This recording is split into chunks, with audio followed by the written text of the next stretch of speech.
আপনি বলেন, হে বিশ্বের মানব মণ্ডলী, আমি আল্লাহর পক্ষ থেকে তোমাদের সকলের জন্য রসুল হয়ে এসেছি। সুবহানাল্লাহ, আমি সবাই। সুতরাং আজকে এই খুলনা সিরাতুন নবী মাহফিলে যে সমস্ত হিন্দু ভাইরা আসছেন,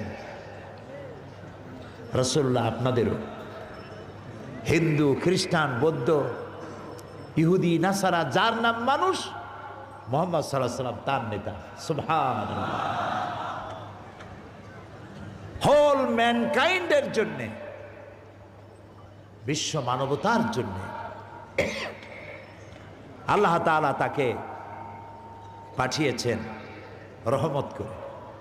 তিনি আল্লাহর রহমত। আল্লাহ রাব্বুল আলামিন তার নবীকে ডেকে বলেছেন, ওয়ামা আরসালনাকা ইল্লা